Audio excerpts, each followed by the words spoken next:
की असली ताकत जानते हैं। दानव प्रभु के नीचे राक्षस दरबार में सबसे शक्तिशाली 10 संरक्षक हैं। ये 10 संरक्षक सभी दिव्य विकास लोक के मध्य चरण में शीर्ष स्तरीय विशेषज्ञ हैं। 10 संरक्षकों के नीचे राक्षस दरबार के एल्डर थे, जो सभी प्रारंभिक चरण के दिव्य विकास लोक विशेषज्ञ थे। महारानी श्वेता के अनुमान के अनुसार राक्षस दरबार में लगभग 30 या 40 दिव्य विकास लोक एल्डर थे। हालांकि वह सटीक संख्या के बारे में पूरी तरह से सुनिश्चित नहीं थी। इन दिव्य विकास लोक एल्डरों और संरक्षकों के अलावा राक्षस दरबार के पास 5 लाख का निजी अंगरक्षक दल कहा जाता था। ये 5 लाख निजी अंगरक्षक सभी आरोहण लोक योद्धाओं से बने थे। दानव जाति के भीतर आरोहण लोक से नीचे के लोग राक्षस दरबार में शामिल होने के लिए योग्य नहीं थे। महारानी श्वेता का वृतांत सुनने के बाद विराट ने सिर हिलाया। राक्षस दरबार के बारे में महारानी श्वेता के पास जो जानकारी थी वह एल्डर तेज और राका से सीखी गई जानकारी के समान थी। लोमड़ी कबीले की पैतृक भूमि की यात्रा करने का निर्णय लेने से पहले विराट ने न केवल भेड़िया कबीले और भालू कबीले की जांच की थी, बल्कि दानव जातियों के बीच सबसे बड़ी शक्ति राक्षस दरबार की भी विस्तृत जांच की थी। दानव जाति की समग्र शक्ति मानव जाति से कमजोर नहीं है। हालांकि क्योंकि दानव जाति की शक्ति बहुत बिखरी हुई है, प्रत्येक कबीला अपने क्षेत्र को नियंत्रित करता है। कई दानव कबीले केवल राक्षस दरबार के निर्देशों का पालन करते हैं, उसके आदेशों का नहीं। शक्तिशाली लोगों ने राक्षस दरबार को टक्कर देने के लिए हाथ भी मिला लिया है। इसलिए राक्षस दरबार की शक्ति मानव दाव संघ की तुलना में थोड़ी कम है। हालांकि राक्षस दरबार की कमजोरी का मतलब यह नहीं है कि यह कमजोर है। कम से कम वर्तमान तलवार संप्रदाय के लिए राक्षस दरबार एक भयानक विशालकाय बना हुआ है। युवा मालिक, हमें आगे क्या करना चाहिए? अपनी व्याख्या पूरी करने के बाद महारानी श्वेता ने विराट की ओर देखा और कुछ घबराहट से पूछा। वह राक्षस दरबार से नहीं डरती थी, लेकिन उन्हें चिंता थी कि विराट उन्हें मुसीबत मानेंगे और पीछे हट जाएंगे, जो उनके लोमड़ी कबीले के लिए एक बड़ी समस्या होगी। यदि विराट लोमड़ी कबीले को अपने साथ ले जाता तो यह ठीक होता। उन्हें बस रहने के लिए एक अलग जगह ढूंढनी होगी। असली समस्या यह थी कि विराट उन्हें बहुत परेशानी वाला मान सकता है और उन्हें छोड़ सकता है, जिससे लोमड़ी कबीला भयानक स्थिति में आ जाएगा। इसलिए इस समय महारानी श्वेता बेहद घबराई हुई थी, यहां तक कि उनकी आवाज भी थोड़ी कांप रही थी। हम और क्या कर सकते हैं? हम जो भी हमारे रास्ते में आएगा उससे निपटेंगे, विराट ने मुस्कुराते हुए कहा। राक्षस दरबार आपके लोमड़ी कबीले की पैतृक भूमि से बहुत दूर है। यहां तक कि एक मध्य चरण के दिव्य विकास लोक विशेषज्ञ को भी वहां उड़ान भरने में 1 या 2 साल लगेंगे। यदि राक्षस दरबार प्रारंभिक चरण के दिव्य विकास लोक योद्धाओं को भेजता है तो इसमें और भी अधिक समय लगेगा। ये आने वाले वर्षों की बातें हैं, अभी इतनी चिंता क्यों करें? हमें अभी जो सबसे ज्यादा करने की जरूरत है वह है परिश्रम पूर्वक साधना करना और अपनी ताकत को बेहतर बनाने की कोशिश करना। युवा मालिक सही कह रहे हैं, मैं मंदबुद्धि थी। विराट के शब्दों को सुनकर महारानी श्वेता को अपने दिल से एक बड़ा बोझ हटता हुआ महसूस हुआ। उन्होंने राहत की एक लंबी सांस ली और आकर्षक रूप से मुस्कुराई। महारानी श्वेता की मुस्कान एक नाजुक फूल की तरह उज्जवल थी, जो पूरी तरह से लुभावना था। यहां तक कि विराट भी तुरंत उनकी आकर्षक सुंदरता की ओर खींचा चला गया और उन्हें एक लंबे समय तक शून्यता से घूरता रहा। विराट की अटूट टकटकी को देखकर महारानी श्वेता को शर्म का एहसास हुआ और उन्होंने अपना सिर शर्म से नीचे कर लिया। इस समय महारानी श्वेता कबीले की मुखिया की प्रभावशाली उपस्थिति से दूर थी। वह पूरी तरह से एक शर्मीली और डरपोक छोटी लड़की में बदल गई थी। उनके कोमल हाथों ने उनकी पोशाक के हेम को कसकर पकड़ रखा था। उनका दिल एक हिरण की तरह जोर जोर से धड़क रहा था। यद्यपि वह विराट को खुद को देने के लिए लंबे समय से तैयार थी, लेकिन जैसे जैसे वह क्षण आ रहा था वह घबराहट की लहर महसूस करने से खुद को नहीं रोक पाई। साधना के अपने लंबे वर्षों के बावजूद वह अभी भी एक कुंवारी थी और वह पुरुषों और महिलाओं के बीच ऐसे मामलों को लेकर काफी नर्वस थी। महारानी श्वेता के हाव भाव को देखकर विराट तुरंत अपनी बेहोशी से बाहर आया। अपनी पहले की शिथिलता को महसूस करते हुए विराट ने मन ही मन उसे एक चुड़ैल के रूप में कोसा और जल्दी से महारानी श्वेता को विदा किया और जल्दबाजी में चला गया। महारानी श्वेता का आकर्षण बेहद शक्तिशाली था और विराट का साधना स्तर उनसे बहुत कम था। अपनी मजबूत इच्छा शक्ति के साथ भी वह उनके प्रलोभनों का विरोध नहीं कर सकता था। यदि महारानी श्वेता उसे थोड़ा सा भी लुभाती तो विराट के लिए विरोध करना मुश्किल हो जाता और वह आसानी से उनके आकर्षण के आगे झुक जाता। ऐसा इसलिए नहीं था क्योंकि विराट में इच्छा शक्ति की कमी थी, बल्कि इसलिए कि उनके साधना स्तरों में अंतर बहुत अधिक था। ऐसे पूर्ण शक्ति दमन के तहत सबसे मजबूत इच्छा शक्ति भी बेकार थी। इस घटना के बाद विराट गुप्त रूप से अधिक सतर्क हो गया। ऐसा लग रहा था कि वह इस चुड़ैल महारानी श्वेता के साथ फिर से अकेला नहीं रह सकता। एक गलत कदम और वह उनके जाल में फंस सकता है। यह महिला कोई मामूली नहीं थी। यदि उसके और महारानी श्वेता के बीच वास्तव में कुछ हुआ तो अनगिनत मुसीबतें उसका इंतजार कर रही थीं। वह केवल महारानी श्वेता को अपने गुर्गे के रूप में भर्ती करना चाहता था, न कि उसे अपनी महिला बनाने के लिए। विराट को अस्त व्यस्त होकर भागते देख महारानी श्वेता अचंभित रह गई। उनकी खूबसूरत आंखों में भ्रम का भाव दिखाई दिया।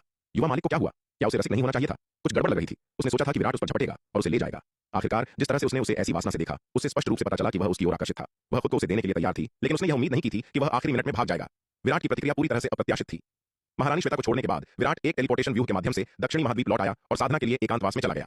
पिछली लड़ाई के बाद भालू कबीले को भारी नुकसान हुआ और अब शायद वह लोमड़ी कबीले को उकसाने की हिम्मत नहीं करेगा। उस लड़ाई की खबर फैलने के साथ भेड़िया कबीला शायद अब हिम्मत नहीं करेगा। इसलिए अभी के लिए लोमड़ी कबीला अपेक्षाकृत शांतिपूर्ण लग रहा है और उसे हर समय लोमड़ी कबीले की पैतृक भूमि में रहने की कोई आवश्यकता नहीं है। हालांकि यद्यपि विराट लौट आया, लेकिन उसने मोहिनी को 9 पूंछ वाली दिव्य लोमड़ी की विरासत प्राप्त करने के लिए लोमड़ी कबीले की पैतृक भूमि में छोड़ दिया। उत्तरी महाद्वीप में लोमड़ी कबीले की पैतृक भूमि में मोहिनी को ले जाने का उसका मुख्य उद्देश्य उसे वहां 9 पूंछ वाली दिव्य लोमड़ी की विरासत प्राप्त करवाना था। चीजों के स्थिर होने से पहले मोहिनी विरासत प्राप्त करने के लिए लोमड़ी कबीले की पैतृक भूमि में विरासत गुफा में प्रवेश करने में रुचि नहीं रखती थी। लेकिन अब जब चीजें शांत हो गई हैं तो मोहिनी को 9 पूंछ वाली दिव्य लोमड़ी की विरासत प्राप्त करना एजेंडे में रखने की आवश्यकता है। दरअसल उत्तरी महाद्वीप में लोमड़ी कबीले की पैतृक भूमि में केवल मोहिनी ही नहीं बची थी। चंपा, नीलिमा, दिव्य पवन महल की स्वामिनी और अन्य भी वहां बने रहे। चंपा वहां मोहिनी के विरासत गुफा से बाहर निकलने का इंतजार करने के लिए थी, जबकि नीलिमा उत्तरी महाद्वीप में घूमने के लिए वहां थी। दिव्य पवन महल की स्वामिनी मुख्य रूप से चंपा को उसके परीक्षणों के माध्यम से मार्गदर्शन करने के लिए उत्तरी महाद्वीप में रुकी थी। बेशक वह खुद भी उत्तरी महाद्वीप का पता लगाना चाहती थी। वह पहले कभी उत्तरी महाद्वीप नहीं गई थी और अब जब वह यहां थी तो वह स्वाभाविक रूप से लौटने से पहले खुद का भरपूर आनंद लेना चाहती थी। अतीत में उसने अपने कंधों पर बहुत अधिक बोझ उठाया था। भारी दबाव ने उसे बेदम कर दिया था, जिससे उसके पास कुछ और करने का समय या झुकाव नहीं बचा था। लेकिन अब उसने दिव्य विकास लोक में सफलता प्राप्त कर ली थी। उसकी ताकत बहुत बढ़ गई थी और दिव्य पवन महल की विकास गति उसकी अपेक्षाओं से कहीं अधिक थी।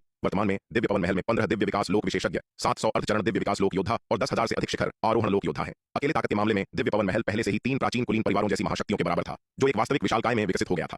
अब दिव्य पवन महल को उससे किसी ध्यान की आवश्यकता नहीं थी। महल की स्वामिनी ने बहुत पहले ही अपनी जिम्मेदारियों को त्याग दिया था। उस भारी दबाव के बिना उसका दबा हुआ स्वभाव स्वाभाविक रूप से फिर से सामने आने लगा। विशेष रूप से उसके आसपास नीलिमा के लगातार चीजों को उकसाने के साथ वह धीरे धीरे उसके द्वारा गुमराह होने लगी। तीनों ने अपने दिन लोमड़ी कबीले की पैतृक भूमि के चारों ओर घूमते हुए बिताए। खुद का आनंद लेते हुए वे किसी भी दुर्लभ और कीमती सामग्री को इकट्ठा करते जो उन्हें मिलती। यदि उन्हें कोई आध्यात्मिक अयस मिलता तो महल की स्वामिनी उन्हें चिन्हित करती ताकि वह विराट के साथ युद्ध के गुणों के बदले उनका आदान प्रदान कर सके। उत्तरी महाद्वीप, भेड़िया कबीले का क्षेत्र, परिषद भवन।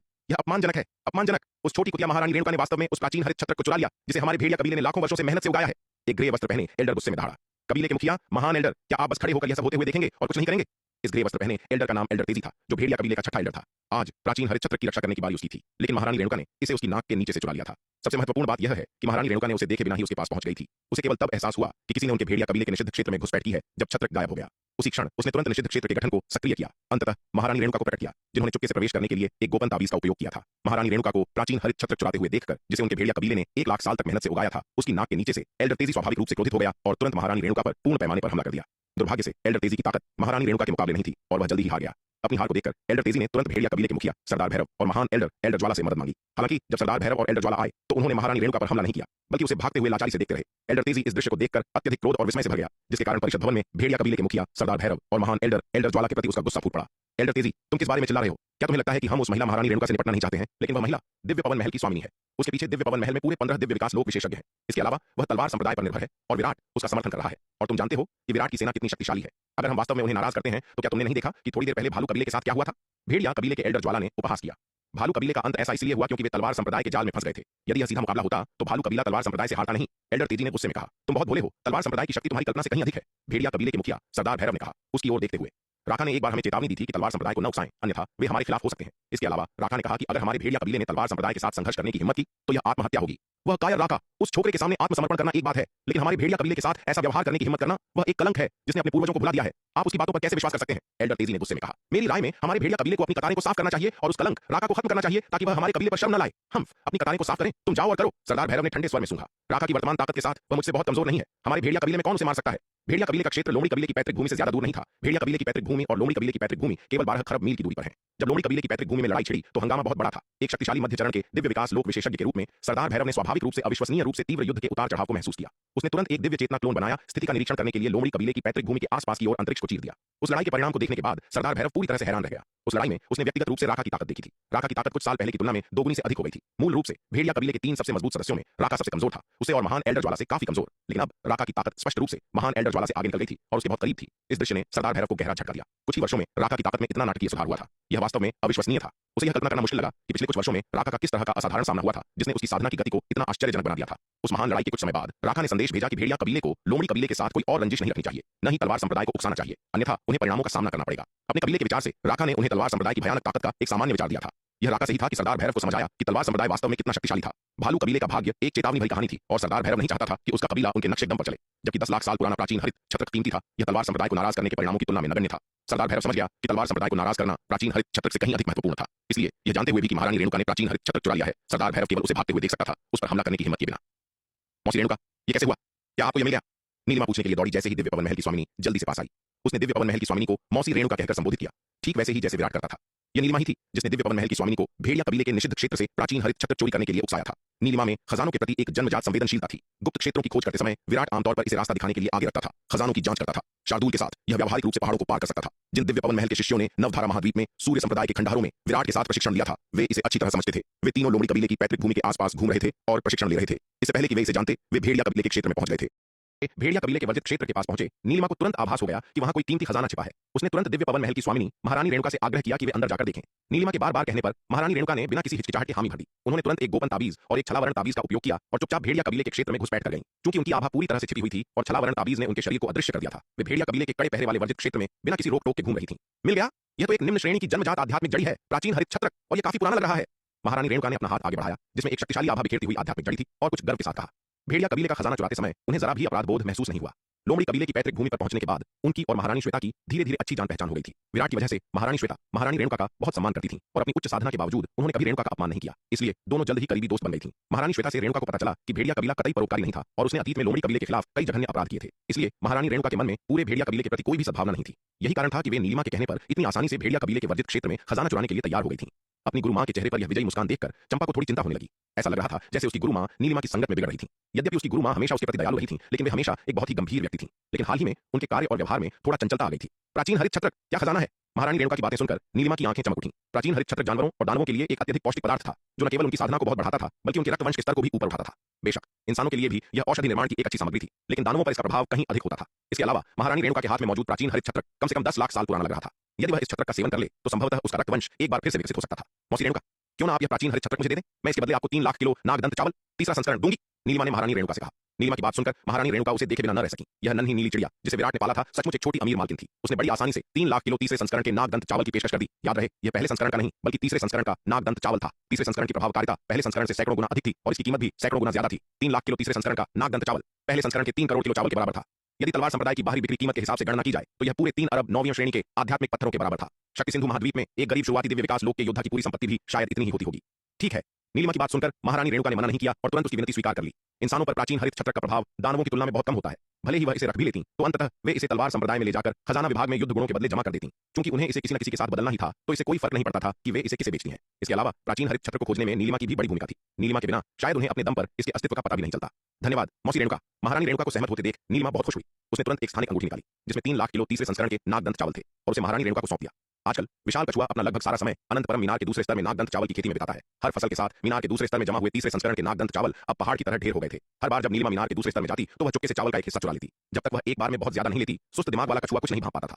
विराट अब इस मामले को व्यक्तिगत रूप से नहीं संभालता था। उसने इसे पूरी तरह से कछुए पर छोड़ दिया था। भले ही वह हर बार केवल थोड़ी मात्रा में ही चावल चुराती थी, लेकिन जमा हुई मात्रा काफी बड़ी थी। इसके अलावा उसने प्राचीन महाद्वीप पर भी नागदंत चावल की कई फसलों की खेती की थी। हालांकि उस चावल की प्रभावकारिता मीनार में उगाए गए चावल जितनी नहीं थी, लेकिन वह बहुत पीछे भी नहीं थी। नीलिमा आमतौर पर प्राचीन महाद्वीप पर उगाए गए चावल का उपयोग करके साधना करती थी। जहां तक विराट द्वारा दिए गए संसाधनों और चुपके से चुराए गए तीसरे संस्करण के चावल का सवाल था, जो उसने वह सब भविष्य के उपयोग के लिए या दूसरों के साथ व्यापार करने के लिए बचा रखा था।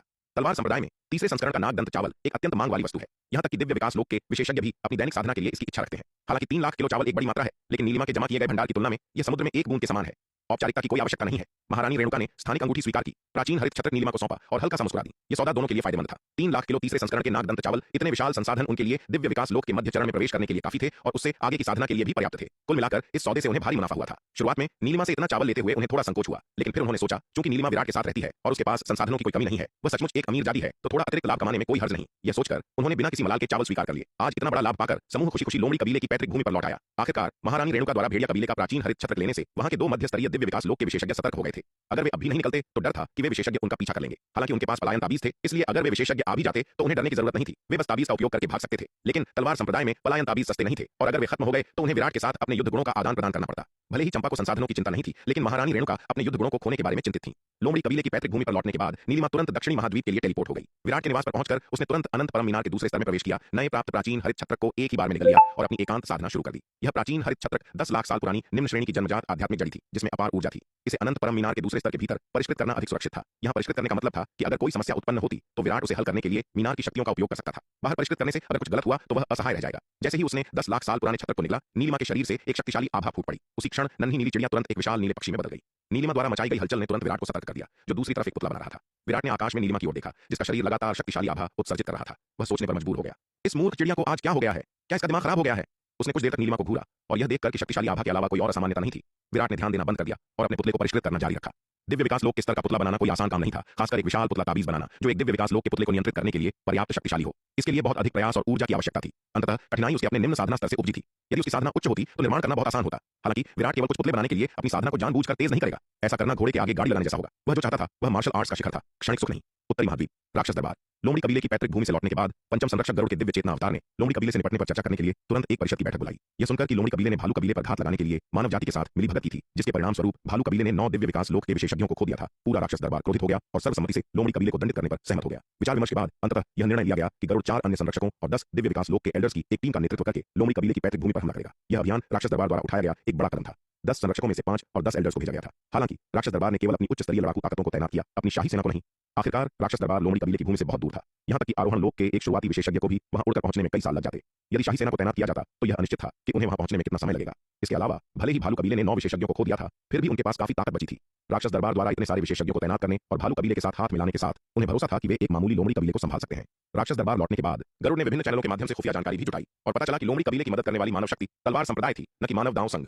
मानव दांव संघ और कई प्रमुख ताकतें वर्तमान में मध्य महाद्वीप की पश्चिमी सीमा पर दानव जाति के साथ भीषण युद्ध में लगी हुई थी और उनके पास दानव कबीले के आंतरिक मामलों में हस्तक्षेप करने की कोई क्षमता नहीं थी, जबकि तलवार संप्रदाय शक्तिशाली था। कुल मिलाकर यह भालू कबीले से केवल थोड़ा ही मजबूत था। भालू कबीले को उस लड़ाई में भारी नुकसान से इसलिए उठाना पड़ा क्योंकि वे बेखबर थे और तैयार नहीं थे। यदि दोनों पक्ष आमने सामने टकराते तो तलवार संप्रदाय को भालू कबीले पर बहुत अधिक लाभ नहीं मिल सकता था। इसलिए गरुड़ को इस बार लोमड़ी कबीले को नष्ट करने का पूरा भरोसा था। पूर्वी महाद्वीप, शर्मा परिवार का क्षेत्र। परिषद हॉल में शर्मा परिवार के उच्च पदस्थ सदस्य एकत्र हुए थे। उनके चेहरे गंभीर थे, स्पष्ट रूप से महत्वपूर्ण मामलों पर चर्चा कर रहे थे। जलनाग वंश के युवराज जलज जल्द ही हमारे शर्मा परिवार में पधारेंगे। यह बातचीत हमारे परिवार के लिए महत्वपूर्ण है। आपको उनका अच्छा सत्कार करना होगा और कोई लापरवाही नहीं होनी चाहिए। शर्मा परिवार के मुखिया अधिपति सूर्यकांत शर्मा ने नीचे बैठे एल्डर्स पर एक नजर डाली और सख्ती से कहा, अधिपति, हमारा शर्मा परिवार आखिर 3 प्राचीन मानव कुलों में से एक का प्रमुख है। क्या हमें जलनाग वंश के प्रति इतना अधीन होने की आवश्यकता है? बाईं ओर की पंक्ति में बैठे एक दृढ़ चेहरे वाले मध्यम आयु वर्ग के व्यक्ति ने बोलने से खुद को नहीं रोका। यह व्यक्ति, जिसका नाम एल्डर ईशान था, शर्मा परिवार का एक एल्डर था जो दिव्य विकास लोक के शुरुआती चरण में था और परिवार का सबसे युवा दिव्य विकास लोक विशेषज्ञ भी था। एल्डर ईशान हमेशा से उग्र स्वभाव के थे और वे बस यह सहन नहीं कर सकते थे कि शर्मा परिवार 3 प्राचीन कुलों का मुखिया एक मामूली समुद्री जाति के प्रति इतना अधीन हो। ईशान, तुम क्या जानो? जलनाग वंश शक्तिशाली है। हम उन्हें आसानी से कैसे उकसा सकते हैं? यह हमारे शर्मा परिवार के लिए सम्मान की बात है कि जलनाग वंश के युवराज हमारे परिवार में बातचीत के लिए आने को तैयार हैं। इतने कृतज्ञ मत बनो। ईशान की बात सुनकर दूसरे एल्डर जगत शर्मा ने तुरंत उधर देखा और ठंडे स्वर में कहा, जगत, तुम रीढ़ विहीन कायर, तुम विदेशी कबीलों के सामने गिड़गिड़ाना चाहते हो, लेकिन पूरे शर्मा परिवार को इसमें मत घसीटो। जगत के शब्द सुनकर ईशान ने तुरंत अपना आपा खो दिया। वह अपनी सीट से अचानक खड़ा हो गया, जगत की ओर उंगली उठाते हुए चिल्लाया, विदेशी कबीलों के सामने गिड़गिड़ाना तुम्हारा सम्मान है, हमारे शर्मा परिवार का नहीं। इस तरह की बात सिर से पैर तक अपमान है, हमारे पूर्वजों का अपमान है। धृष्टता। ईशान के शब्द सुनकर जगत का चेहरा गुस्से से पीला पड़ गया। उसने गुस्से में मेज पर हाथ मारा। वह अपनी सीट से अचानक खड़ा हो गया, गुस्से में चिल्लाया, ईशान, अपनी हद में रहो। क्या तुम्हें लगता है कि तुम्हें यहाँ बोलने का अधिकार है? तुम्हारी मुझे इस तरह अपमानित करने की हिम्मत कैसे हुई? तुम मौत को दावत दे रहे हो? क्या मैंने दुखती रख पर हाथ रख दिया? ईशान ने उपहास किया। तुम जैसा बेशर्म कायर भी यहाँ बड़ी बातें कर सकता है। शर्मा परिवार के वंशज के रूप में मैं क्यों नहीं बोल सकता? मैं मौत को दावत दे रहा हूँ तो आओ और मुझ पर हमला करो। क्या तुम्हें लगता है कि मैं तुम जैसे बेशर्म बूढ़े कमीने से डरता हूँ? तुम। ईशान के निर्दयी अपमान को सुनकर जगत गुस्से से आग बबूला हो गया। ईशान की ओर इशारा करते हुए और कांपते हुए उसने शाप दिया, ईशान, क्या तुम सच में सोचते हो कि मैं तुम्हें मारने की हिम्मत नहीं करूंगा? आओ, सिर्फ बातें करने का क्या फायदा? ईशान ने उपहास किया। मैं यहीं खड़ा हूं, तुम्हारा इंतजार कर रहा हूं, तुम बूढ़े कुत्ते, आओ और मुझे मारो। ईशान की बात सुनकर जगत का चेहरा गुस्से से पीला पड़ गया और वह ईशान पर हमला करने के लिए आगे बढ़ने ही वाला था। बस करो। तभी एक राजसी आवाज गूंज उठी, क्या तुम दोनों का हो गया? शर्मा परिवार के मुखिया सूर्यकांत शर्मा हॉल के केंद्र में ऊंची कुर्सी पर बैठे थे। उन्होंने जगत और ईशान पर एक नजर डाली और ठंडे स्वर में कहा। जैसे ही परिवार के मुखिया बोले, जगत ने तुरंत एक और शब्द बोलने की हिम्मत नहीं की। हालांकि वह शर्मा परिवार का दूसरा एल्डर था जो दिव्य विकास लोक के मध्य चरण का एक शक्तिशाली विशेषज्ञ था, लेकिन ताकत के मामले में वह सूर्यकांत से बहुत पीछे था। हालांकि सूर्यकांत भी दिव्य विकास लोक के मध्य चरण में थे, लेकिन उनका एक पैर पहले ही दिव्य विकास लोक के अंतिम चरण में था, जिससे वे एक शीर्ष स्तरीय विशेषज्ञ बन गए थे। पूरी मानव जाति में सभी मध्य स्तरीय दिव्य विकास लोक विशेषज्ञों में से केवल दाऊ संघ के बाबा ध्रुव और तक्षक ही सूर्यकांत का मुकाबला कर सकते थे। इसके अलावा 1 साल पहले जगत को शिखर शर्मा ने हरा दिया था, जिससे शर्मा परिवार के भीतर उसकी प्रतिष्ठा को बहुत नुकसान पहुंचा था। हालांकि शिखर शर्मा द्वारा गंभीर रूप से घायल होने के बाद वह 1 साल तक ठीक हुआ था, लेकिन उसकी चोटें अभी तक पूरी तरह से ठीक नहीं हुई थी। इसलिए शर्मा परिवार के भीतर जगत का व्यवहार पहले की तुलना में बहुत कम अहंकारी और दबंग था। अतीत में भले ही सूर्यकांत बोलते, वह शायद नहीं डरता। दूसरी ओर ईशान अड़िग रहा और सूर्यकांत का सामना करते समय उसकी आभा जरा भी कम नहीं हुई। ईशान, मुझे पता है कि तुम इस मामले से बहुत असंतुष्ट हो, लेकिन यह हमारे शर्मा परिवार के लिए एक आखिरी रास्ता है। सूर्यकांत ने ईशान पर एक नजर डालते हुए कहा, उत्तर पूर्व महाद्वीप का नरसिंह दानव वंश हम पर लगातार दबाव बना रहा है। पूर्वी महाद्वीप में हमारे क्षेत्र पर लगातार अतिक्रमण कर रहा है।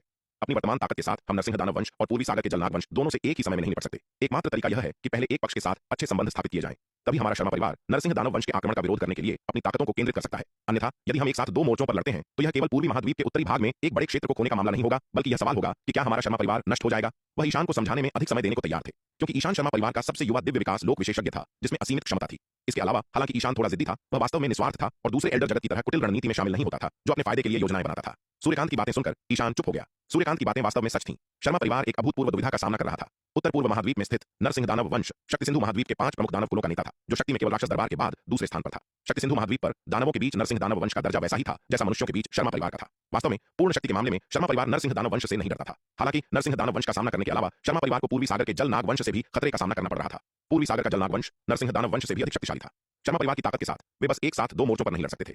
सबसे महत्वपूर्ण बात यह है कि दानव कबीले के आक्रमण के खिलाफ मध्य महाद्वीप की पश्चिमी सीमा की रक्षा करने वाले शर्मा परिवार के योद्धाओं की अभी भी बड़ी संख्या है। शर्मा परिवार की उच्च स्तरीय लड़ाकू शक्ति में मध्य स्तरीय दिव्य विकास लोक के 7 विशेषज्ञ और प्रारंभिक चरण के 20 विशेषज्ञ हैं। हालांकि अकेले मध्य महाद्वीप की पश्चिमी सीमा पर लड़ने वाले शर्मा परिवार के योद्धाओं में 4 मध्य स्तरीय दिव्य विकास लोक और 20 प्रारंभिक चरण के विशेषज्ञ हैं।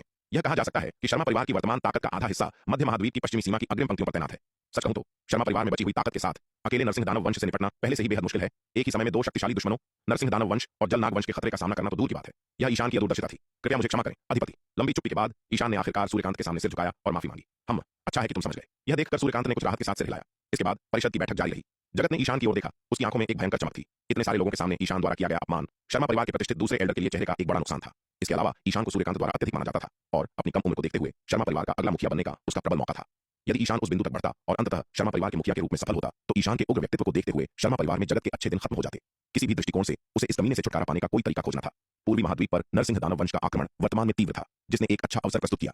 अधिपति, जलनाग वंश के स्वागत का जिम्मा मुझ पर छोड़ दें। मैं गारंटी देता हूं कि मैं उनका त्रुटिहीन सत्कार करूंगा और यह सुनिश्चित करूंगा कि वे शर्मा परिवार के मानकों से कम न महसूस करें। मामले पर चर्चा करने के बाद जगत ने सूर्यकांत के सामने अपनी सेवाएं प्रस्तुत की। जलनाग वंश अत्यंत शक्तिशाली था। यदि वह इस स्वागत समारोह के दौरान उनकी कृपा पात्र बन सकता तो यह उनके साथ मेल जोल बढ़ाने का एक अच्छा अवसर होता। जगत की चालाक प्रकृति को देखते हुए वह स्वाभाविक रूप से ऐसे सुनहरे अवसर को गंवाना नहीं चाहेगा। जगत के शब्द सुनकर सूर्यकांत ने उसकी ओर देखा और एक पल की झिझक के बाद अंततः सहमति दे दी। ठीक है, चूंकि तुम पहल करने को तैयार हो तो यह उत्तम है। सूर्यकांत ने सिर हिलाया।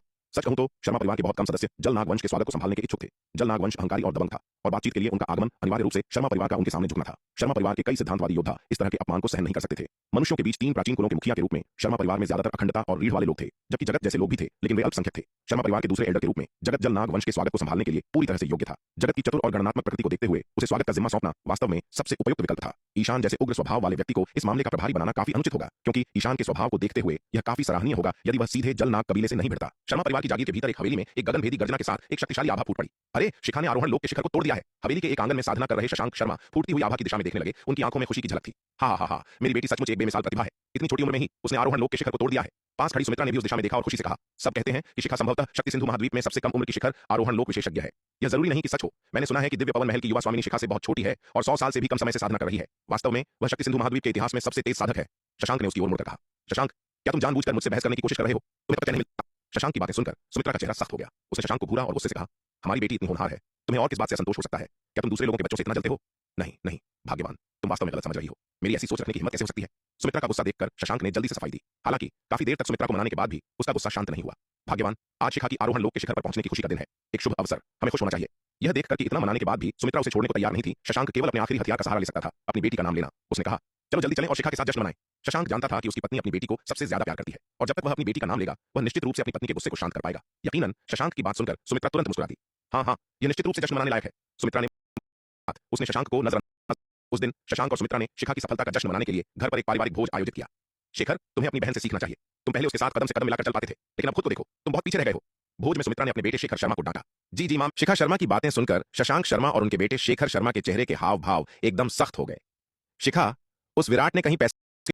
जी मां, मैं पूरी कोशिश करूंगा। सुमित्रा की बातें सुनकर शेखर ने तुरंत दबी हुई आवाज में जवाब दिया। उसने अपनी मां से बहस करने की हिम्मत नहीं की और बस आज्ञाकारी बनकर सुनता रहा। अपनी बहन के विपरीत वह अपनी मां का लाडला नहीं था। उन्हें गुस्सा दिलाने का मतलब था असली पिटाई। बचपन में अपनी साधना को लेकर वह अपनी मां से कई बार पिट चुका था। यह देखकर शशांक पहले अपने बेटे के लिए बोलना चाहता था। हालांकि शेखर की साधना की गति शिखा से बहुत कम थी, लेकिन उसकी मार्शल आर्ट्स प्रतिभा अभी भी शर्मा परिवार में शीर्ष पर थी और किसी को उस पर बहुत अधिक कठोर नहीं होना चाहिए। हालांकि उसे याद आया कि उसने पहले ही उस दिन दिव्य पवन महल की युवा स्वामिनी का जिक्र करके सुमित्रा को नाराज कर दिया था। अगर वह अपने बच्चों के सामने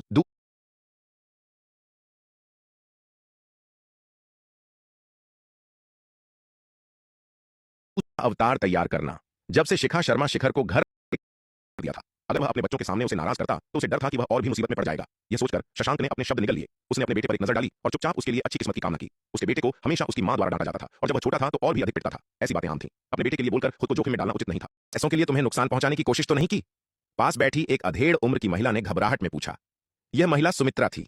शिखा के लिए बोलकर खुद को जोखिम में डालना उचित नहीं था। कुल मिलाकर पारिवारिक रात्रि भोज एक सामंजस्यपूर्ण और सुखद मामला था। समय शांति और गर्मजोशी से बीता। आरोहण लोक के शिखर को तोड़ने के बाद जन्मजात आध्यात्मिक द्रव और अभ्यास साथी शिखर की मदद से शिखा का साधना स्तर तेजी से स्थिर हो गया। उसकी ताकत में दिन दूनी रात चौगुनी वृद्धि हुई। इस दिन शिखा और शिखर फिर से अपने निवास के मार्शल आर्ट्स अखाड़े में अभ्यास कर रहे थे। उन्होंने मुश्किल से कुछ वार किए ही थे कि एक गगनभेदी गर्जना ने पूरे अखाड़े को चकनाचूर कर दिया। उनके निवास का मार्शल आर्ट्स अखाड़ा उनके परिवार के अखाड़े की तुलना में बहुत कम मजबूत था। जब शिखा अभी भी आरोहण लोक के अंतिम चरण में थी तो अखाड़ा बमुश्किल उसके हमलों का सामना कर सकता था, लेकिन जैसे जैसे उसकी ताकत बढ़ी यह धीरे धीरे उन्हें झेलने में असमर्थ हो गया।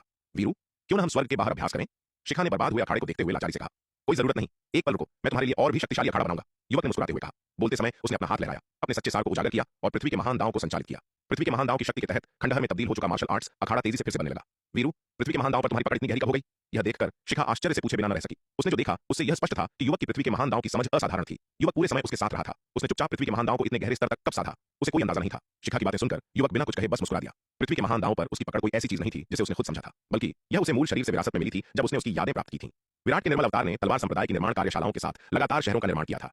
शहरों के निरंतर निर्माण की प्रक्रिया में पृथ्वी के महान दांव के बार-बार उपयोग के कारण विराट की पृथ्वी के महान दांव की समझ स्वाभाविक रूप से असाधारण थी। निर्मल अवतार और मूल शरीर एक साझा मन और समान यादें साझा करते हैं। जो निर्मल अवतार समझता है, मूल शरीर स्वाभाविक रूप से उसे भी समझता है। जब युवक को कृष्ण धुंध वन में मूल शरीर की यादें मिली तो बहुत कम रहस्यों और अनंत अराजकता सम्राट तकनीक जैसी सर्वोच्च तकनीकों को छोड़कर उसे मूल शरीर से अधिकांश यादें विरासत में मिली। मूल शरीर की अधिकांश यादें विरासत में मिलने के बाद युवक की साधना दिव्य विकास लोक के मध्य चरण तक पहुंचने के कारण कई चीजों का उसका अनुप्रयोग मूल शरीर से भी आगे निकल गया है। उदाहरण के लिए ताबीज व्यूह के अनुप्रयोग में जिन ताबीज और व्यूह को युवक वर्तमान में परिष्कृत कर सकता है वे मूल शरीर की तुलना में कहीं अधिक उन्नत हैं।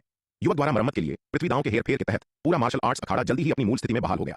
प्रशिक्षण मैदान की मरम्मत करने के बाद युवक ने इसके चारों ओर एक अत्यंत शक्तिशाली रक्षात्मक व्यूह स्थापित किया। हालांकि उसके पास व्यूह स्थापित करने के लिए बहुत सारी सामग्री नहीं थी, लेकिन उसके शानदार व्यूह कौशल ने उसे एक शक्तिशाली व्यूह बनाने की अनुमति दी। यह दृश्य शशांक और सुमित्रा ने देखा। यह देखकर शशांक और सुमित्रा को भावनाओं का एक जटिल मिश्रण महसूस हुआ। उन्हें अब और भी अधिक यकीन हो गया था कि यह युवक संभवतः विराट का ही एक अवतार था। विराट का व्यूह कौशल पूरे शक्ति सिंधु महाद्वीप में प्रसिद्ध था। पूरे शक्ति सिंधु महाद्वीप में बहुत कम लोग थे जो व्यूह निर्माण की कला में विराट का मुकाबला कर सकते थे। युवक के सब कुछ स्थापित करने के बाद शिखा ने नवनिर्मित प्रशिक्षण मैदान का परीक्षण किया और शक्तिशाली रक्षात्मक व्यूह को महसूस किया। वह बहुत खुश हुई। इसके बाद जब उसने प्रशिक्षण मैदान में लड़के के साथ अभ्यास किया तो उसने बिना किसी संयम के खेला, अब और पीछे नहीं हटी। आखिरकार भले ही उसने अपनी पूरी ताकत लगा दी हो, वह लड़के द्वारा स्थापित रक्षात्मक व्यूह को नहीं तोड़ सकती थी और न ही नवनिर्मित प्रशिक्षण मैदान को नुकसान पहुंचा सकती थी। शशांक, अब हमारी बेटी की ताकत के बारे में तुम्हारा क्या ख्याल है? सुमित्रा ने शशांक से पूछा। अभ्यास देखते हुए उसकी ओर मुड़ी। उसे स्वर्गीय योद्धा सूची के शीर्ष 50 में स्थान दिया जाना चाहिए। वह अब मुझसे कहीं अधिक शक्तिशाली है। शशांक ने थोड़ी देर तक निरीक्षण करने के बाद सच्चाई से उत्तर दिया। एक बार जब शिखा का क्षेत्र पूरी तरह से स्थिर हो जाता है तो वह स्वर्गीय योद्धा सूची के शीर्ष 10 में भी जगह बना सकती है।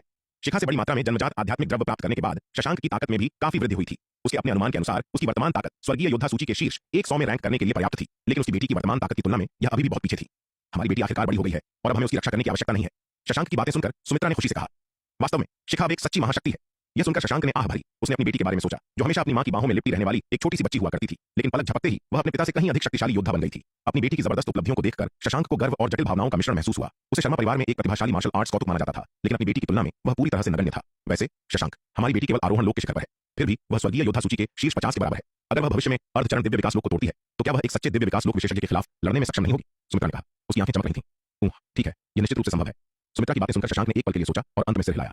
तार्किक रूप से अतीत में शक्ति सिंधु महाद्वीप पर दिव्य विकास लोक से नीचे कोई भी ऐसा योद्धा नहीं था जो सच्चे दिव्य विकास लोक विशेषज्ञों का मुकाबला कर सके। हालांकि शिखा की वर्तमान युद्ध शक्ति कल्पना से परे है। एक बार जब वह अर्धचरण दिव्य विकास लोक को तोड़ती है, तो वह वास्तव में सच्चे दिव्य विकास लोक विशेषज्ञों का मुकाबला करने में सक्षम हो सकती है। इसके अलावा यह नियम कि दिव्य विकास लोक से नीचे के योद्धा सच्चे दिव्य विकास लोक विशेषज्ञों का मुकाबला नहीं कर सकते, बहुत पहले ही टूट चुका है। विराट की कमान के तहत विशाल कछुआ दिव्य विकास लोक विशेषज्ञ नहीं है, लेकिन साधारण शुरुआती चरण के दिव्य विकास लोक योद्धा उसके सामने पूरी तरह से कमजोर है। शशांक, तुम्हारी चोटें ठीक हो गई हैं और हमारी बेटी वास्तव में बड़ी हो गई है। मैं कुछ दिनों में सीमा की अग्रिम पंक्तियों पर लौटने की योजना बना रही हूँ। सुमित्रा ने प्रशिक्षण मैदान में अभ्यास कर रहे दोनों को देखते हुए शशांक से कहा, आखिरकार मैं दाव संघ की शिष्या हूं और मैं इस तरह पीछे छिपकर नहीं रह सकती। हम ठीक है। सुमित्रा की बातें सुनकर शशांक थोड़ी देर चुप रहा, लेकिन अंत में सिर हिलाया और मुस्कुराया। दाव संघ के मुख्य युद्धक गुट के योद्धा के रूप में दाव संघ और मानवता के लिए सुमित्रा का लड़ना केवल स्वाभाविक था और उसके पास अपनी पत्नी के फैसले को रोकने का कोई कारण नहीं था। हालांकि एक बात थी जो उसने अपनी पत्नी को नहीं बताई। इस बार वह शायद उसके साथ युद्ध के मैदान में वापस नहीं लौट पाएगा और कंधे से कंधा मिलाकर नहीं लड़ पाएगा, क्योंकि वह शर्मा परिवार का शिष्य था और शर्मा परिवार भी कई कठिनाइयों का सामना कर रहा था। शर्मा परिवार के शिष्य के रूप में उसे शर्मा परिवार के लिए भी लड़ना था। हालांकि शशांक अपनी पत्नी को रोकने और शर्मा परिवार के लिए उसके साथ लड़ने के लिए नहीं कहेगा। उसके दिल में मानवता का व्यापक हित अभी भी उसके परिवार के अस्तित्व से बड़ा था। वह शर्मा परिवार का शिष्य था, इसलिए उसे बिना किसी हिचकिचाहट के शर्मा परिवार के लिए लड़ना था, लेकिन सुमित्रा नहीं थी। शर्मा परिवार के क्षेत्र के ऊपर पूर्वी आकाश में एक मेघ नौका तेजी से शर्मा परिवार के क्षेत्र की ओर उड़ी चली आ रही थी। यह मेघ नौका बेहद तेज थी। एक पल पहले यह अभी दिखाई दी थी और पलक झपकते ही यह पहले से ही शर्मा परिवार के क्षेत्र के शहर के किनारे पर पहुंच चुकी थी। शर्मा परिवार के दूसरे एल्डर जगत शर्मा पहले से ही शर्मा परिवार के सदस्यों के एक समूह के साथ शहर की दीवार पर तैयारी कर रहे थे। जलनाग वंश के साथी दाववादियों ने अपनी उपस्थिति से हमें अनुग्रहित करने के लिए लंबी यात्रा की है। हमारा शर्मा परिवार बहुत सम्मानित महसूस कर रहा है। स्वागत है साथी दाववादियों। जगत शहर की दीवार से उड़कर मेघ नौका के धनुष पर आ गया और खिलखिलाती मुस्कान के साथ बोला, हम तो तुम जगत हो, शर्मा परिवार के दूसरे एल्डर। एक गोरा बिना दाढ़ी वाला युवक मेघ नौका से बाहर निकला, जगत पर एक नजर डाली और तिरस्कार पूर्वक पूछा, यह सही है, मैं वास्तव में जगत हूं, शर्मा परिवार का दूसरा एल्डर। गोरे युवक के अहंकार से जगत नाराज नहीं हुआ और अभी भी मुस्कान के साथ बोला, जलनाग वंश अविश्वसनीय रूप से शक्तिशाली था और वह स्वाभाविक रूप से इस समूह को आसानी से नाराज नहीं करेगा। इसके अलावा अगर वह जलनाग वंश की कृपा पात्र बन सकता तो यह उसके लिए बेहद फायदेमंद होगा। कम से कम शर्मा परिवार के भीतर उसकी स्थिति और अधिक सुरक्षित होगी। सूर्यकांत कहां है? मैंने उसे मेरा स्वागत करने आते हुए क्यों नहीं देखा? गोरे युवक ने अपने सामने खड़े शर्मा परिवार के सदस्यों पर एक नजर डाली और अहंकार से पूछा।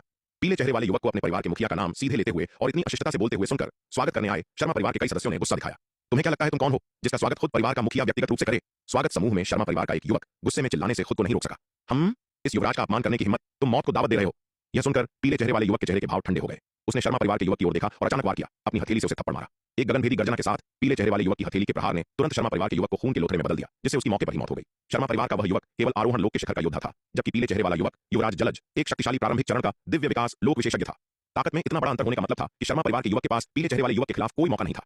इस दृश्य ने वहां मौजूद सभी लोगों को तुरंत चौंका दिया। पूरा दृश्य सन्नाटे में डूब गया, लेकिन अगले ही पल जैसे ही सबने प्रतिक्रिया दी, दृश्य में आक्रोश फूट पड़ा। कमीने, उसकी हमारे शर्मा परिवार के क्षेत्र में हिंसा करने की हिम्मत कैसे हुई? वह बहुत अहंकारी है, मारो उसे। उसने हमारे शर्मा परिवार के किसी व्यक्ति को मारने की हिम्मत की। इस कुत्ते को अपनी जान देकर कीमत चुकानी होगी। इतने सालों में किसी ने भी हमारे शर्मा परिवार के क्षेत्र में इतनी धृष्टता करने की हिम्मत नहीं की। शर्मा परिवार के कई सदस्य पीले चेहरे वाले युवक के अहंकारी व्यवहार से क्रोधित थे और चाहते थे कि वह कीमत चुकाए। पीले चेहरे वाले युवक ने उन पर एक नजर डाली, लेकिन उसके भाव नहीं बदले। उसने अपना मुड़ने वाला पंखा खोला, उसे हल्का सा हिलाया, अपने सामने खड़े जगत पर एक नजर डाली और एक डीठ अभिव्यक्ति के साथ कहा, जगत, क्या तुम्हारा शर्मा परिवार अपने मेहमानों के साथ ऐसा व्यवहार करता है? क्योंकि तुम हमारा स्वागत नहीं करते तो हम वापस चले जाएंगे।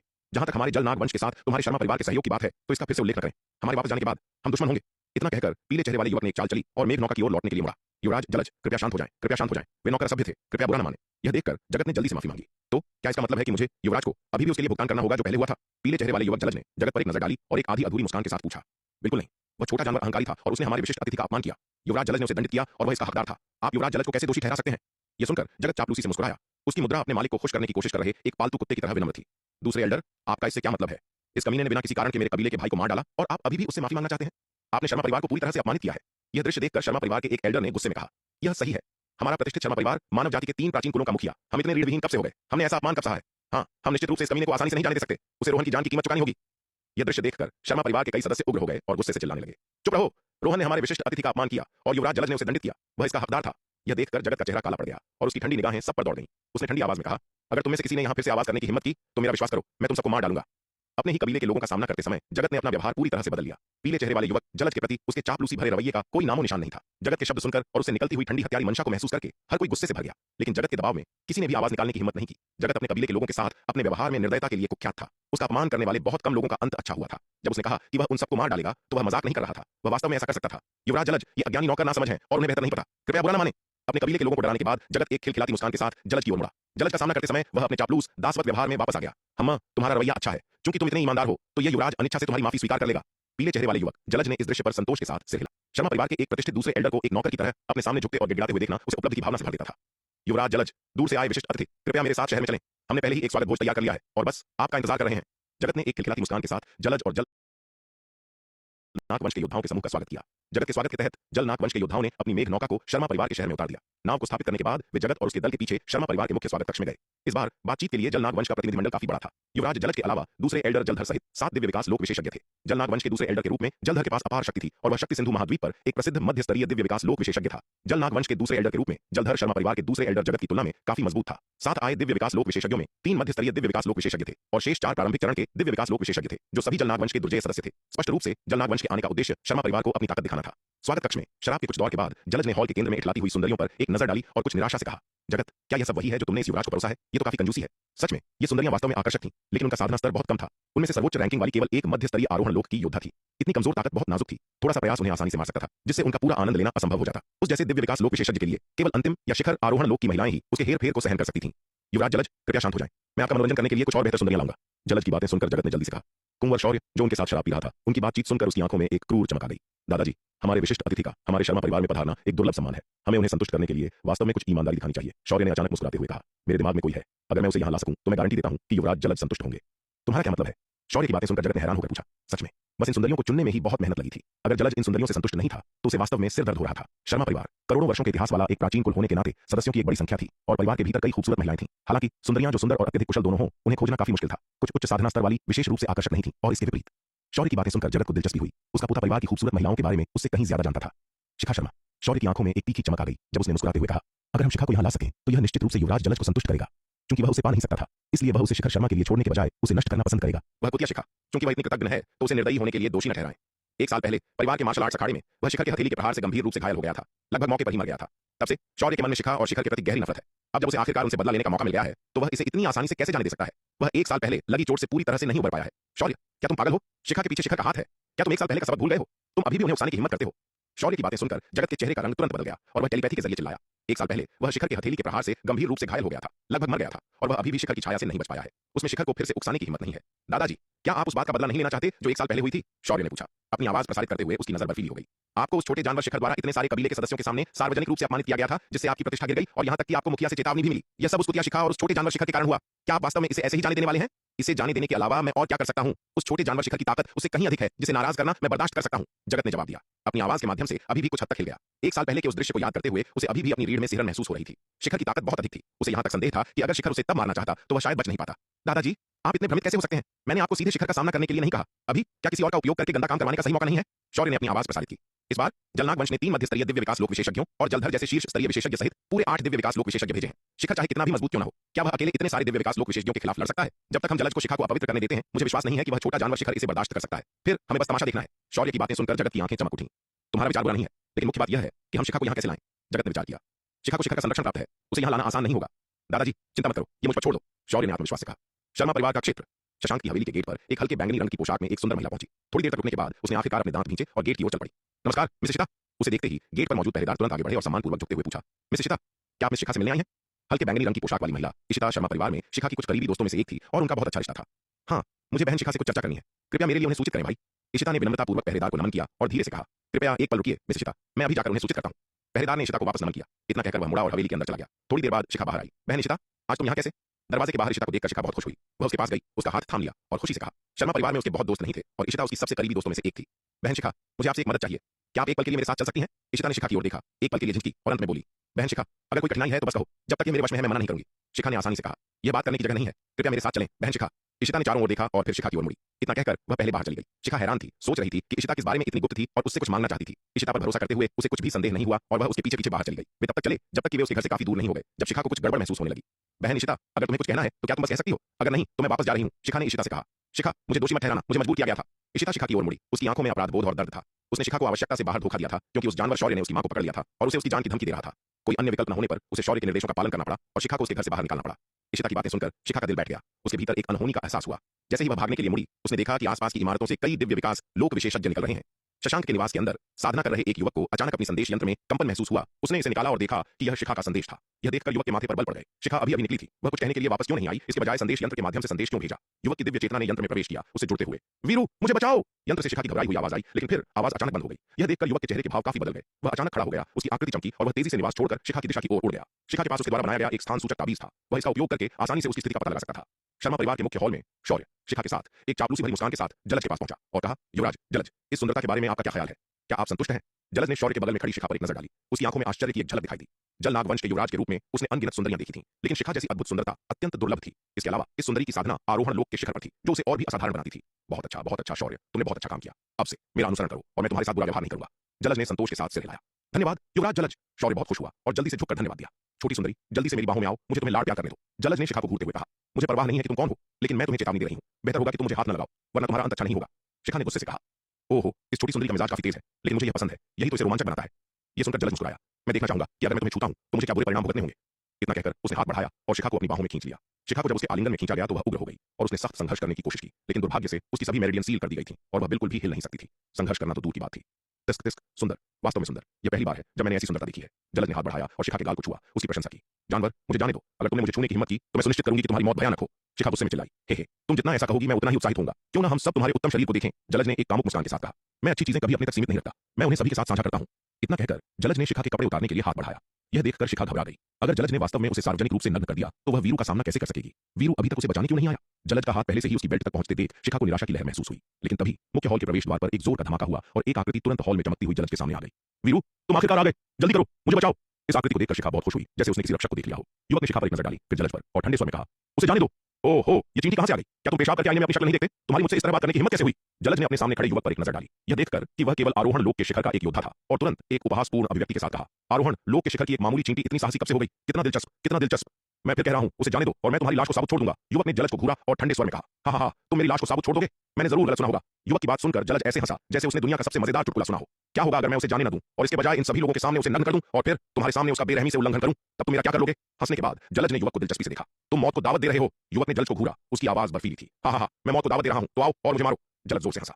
इतना कहकर उसने अपनी पकड़ मजबूत कर ली। शिखा की बेल्ट फाड़ने और उसे नग्न करने ही वाला था, लेकिन इससे पहले कि वह इस क्रिया को पूरा कर पाता, एक अतुलनीय रूप से तेज तलवार की रोशनी उसकी ओर लगी। इस बेहद तेज तलवार की रोशनी को पास आते देख जलज के दिल में आने वाली कयामत का एक भारी एहसास हुआ। अच्छा नहीं है। इस पल जलज भयभीत था। यह तलवार की रोशनी बस बहुत भयानक थी। इसके सामने उसे मौत का एक अभूतपूर्व खतरा महसूस हुआ। अगर वह इस तलवार की रोशनी से टकराया तो उसे यकीन था कि वह मर जाएगा। जलज ने तलवार की रोशनी को चकमा देने की पूरी कोशिश की, लेकिन दुर्भाग्य से यह तलवार की रोशनी बहुत तेजी से आई। भले ही वह पहले से तैयार होता, तब भी वह इससे बचने में सक्षम नहीं हो सकता था। ऐसी अचानक और अप्रत्याशित स्थिति की तो बात ही छोड़िए।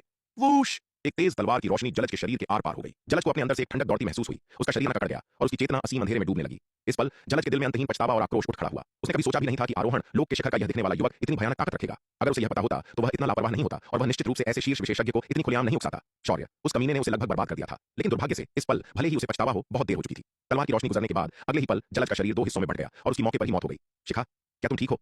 एक ही तलवार के वार से ड्रैगन को मारने के बाद युवक ने लापरवाही से शिखा को, जो जमीन पर गिर गई थी, अपने पैरों पर खड़ा होने में मदद की और उससे धीरे से पूछा। फिर उसने शिखा के शरीर को थपथपाया, तुरंत उन प्रतिबंधों को भंग कर दिया जो उसकी मेरिडियन और साधना को सील कर रहे थे। इस प्रकार उसे मुक्त कर दिया।